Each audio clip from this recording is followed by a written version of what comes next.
Welcome to Donmar TV News Channel. Ferdinand Bongbong Marcos Jr. has suggested that a clear foreign policy between the People's Republic of China and the Philippines is the key step to move forward in dealing with the disputed West Philippine Sea.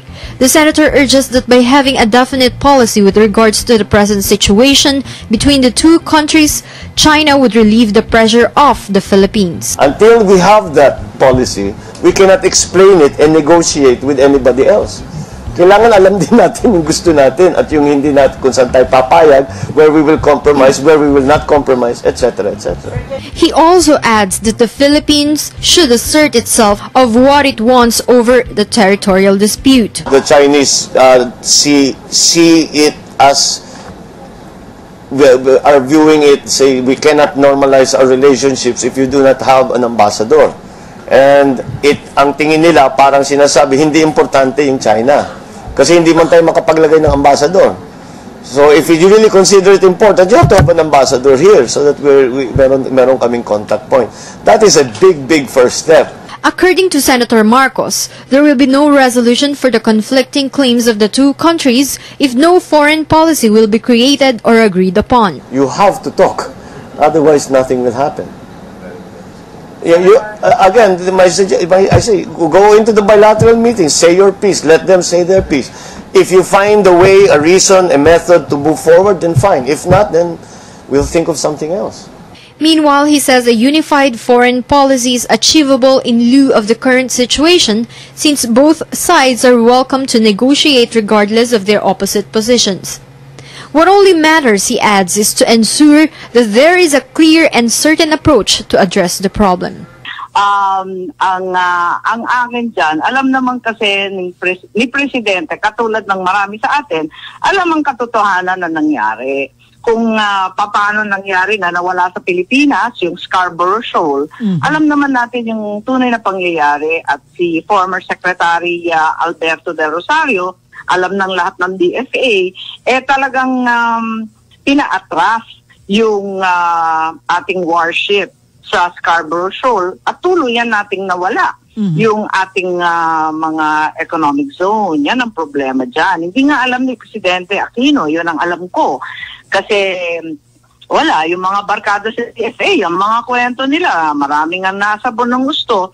Paano? Ang pagkaintindi ni Secretary siguro, o nabola siya ng Amerika, binobroker na daw yung deal sa China. Yung mga Chinese naman, kahit sinabihan yung Chinese ambassador, yung dating ambassador natin, si Ma Keqing, wala naman siyang naririnig na ganun.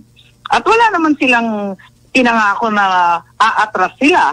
Ang nangyari, tuluyan tayong umalis, inabandon natin yung warship dyan sa Scarborough Shoal, at kinuha na ng mga Chinese boats. Yun ang nangyari doon.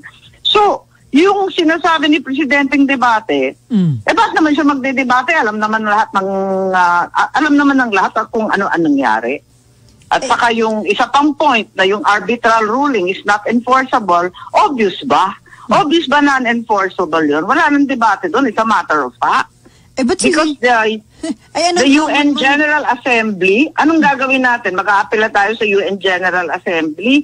Lahat ng UN General Assembly, member ng Chinese Belt and Road Initiative. Paano tayo doon? Ihahampas natin ang sarili sa pader. Tapos sila pa yung member, one of 5 members in the Security Council. Why are we going to fight with them? Diba?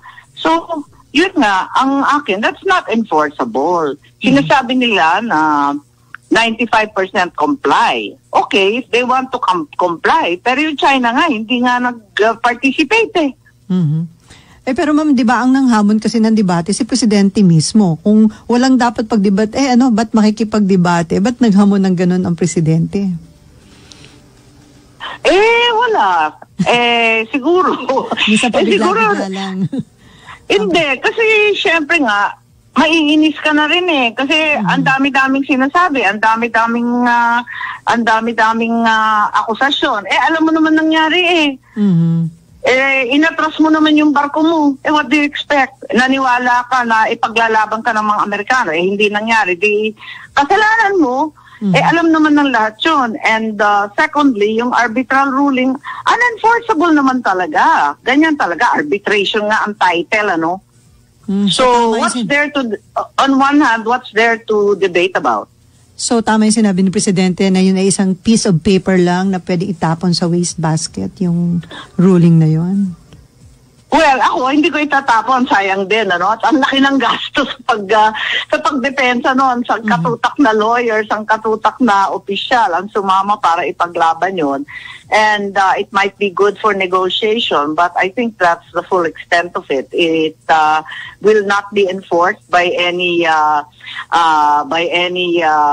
group in the world, diba? Kasi anong gagawin mo? Magre-resolution sa UN General Assembly, sa Security Council? I don't think so. Hindi naman tayo pupunta ron. More gastos, more talo, wag na.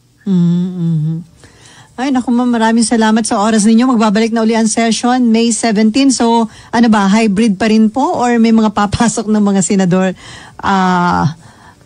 sa session hall? Well, ito nga yung ating hybrid, tuloy-tuloy pa rin. Kasi hindi pa naman kami tapos eh. Ako, I got only one dose so far. I only got one dose Tanwan. So, I'm still waiting for my second dose. Tapos sabi nila, after the second dose daw, merong 2 linggo hanggang 1 buwan na kailangan mag-intay pa rin kasi very vulnerable ka pala. Kaya pala maraming nakakasakit after their vaccination kasi parang nandun na yung virus sa katawan mo, kailangan labanan mo, mag-produce ng antibodies at pagkatapos ng 1 buwan after the second dose, saka ka lang cleared. Medyo matagal-tagal pa yun. Maikli lang yung session natin na susunod eh. 9 session days. 9 session days, wala pang 3 weeks, di ba? Ang ikli eh. So, hopefully, marami kaming matapos at nananawagan nga si Senator Soto saka si Madjo Subiri na paspasan na namin ang trabaho at yung mga priority gawan na natin ng paraan na magkaroon ng compromise, magkasundo sa mga disputed na mga amendments and get our work done quickly. So ma'am, anong itinurok sa inyo? AstraZeneca o itong Sinovac? Yung Sinovac yung available nun eh. Wala na silang AstraZeneca.